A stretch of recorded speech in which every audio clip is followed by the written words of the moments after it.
The neighborhood was supposed to be peaceful. That's what I thought when I moved in. Clean streets, quiet nights, and a homeowners association that promised community standards. I didn't expect that community standards meant harassment, control, and judgment, especially not from Karen. Karen was the self-appointed queen of the HOA board. Blonde bob, pastel cardigans, and a clipboard like a weapon. She made it her mission to preserve the aesthetic of the neighborhood.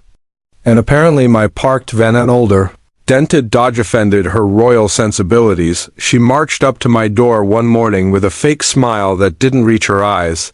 "That van," she said, pointing as if it were a pile of trash. "It doesn't fit our community's appearance code? You'll need to remove it immediately." I stared at her. "It's not going anywhere." She laughed, shaking her head. "Well, the board will be issuing you a formal violation."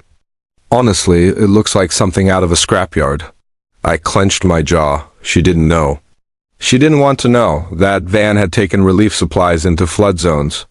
It had transported injured kids from disaster sites. It had served as a mobile clinic in hurricane-hit neighborhoods. The dents were from debris, the faded paint from heat waves in refugee zones. It was ugly, but it had saved lives. Still, I remained calm. "You can file whatever you want." She did, and over the next week the citations poured in, one for the van, one for the temporary ramp I'd installed so my younger brother, paralyzed after a construction accident, could visit for dinner. That ramp, she said, was a structural alteration that hadn't been pre-approved. "I'm sorry." She smiled sweetly, "But rules are rules. I didn't fight it, yet I just documented everything. The letters, the emails, the passive-aggressive notes taped to my door. I let them dig their own grave. Then came the day she took a picture of me helping my brother into the house, posting it in the neighborhood Facebook group with the caption, 'Is this the look we want for Oakview Estates?' That was it. I responded with a calm public post of my own. Attached was a photo of the van parked beside a makeshift clinic in a village torn by floods. Then another of it outside a children's hospital in a war-torn country. And then a photo of me speaking at the UN with a title beneath it, Amira Khalid, international humanitarian attorney, disability rights specialist. The post ended with a sentence, "The ramp stays. The van stays. And so does the federal injunction I'm filing tomorrow." Silence. Then chaos. Turns out, HOA boards aren't exempt from federal ADA laws.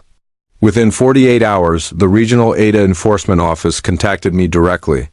Within a week, Karen was suspended pending investigation. The HOA board tried to backpedal, but the Department of Justice doesn't play favorites. Karen showed up at my door again. No clipboard this time. No smile either. I didn't know," she stammered. "About the van, about you." I nodded. "That's the thing about assumptions. They're usually wrong." I closed the door before she could respond. The van still sits in my driveway. The ramp now has solar lights and decorative rails, fully HOA compliant, of course, and Karen, she moved out 3 weeks later. Let's just say Oakview Estates learned that sometimes the ugliest thing in the neighborhood isn't a van. It's the pride in someone who thinks they're above compassion. Mic drop.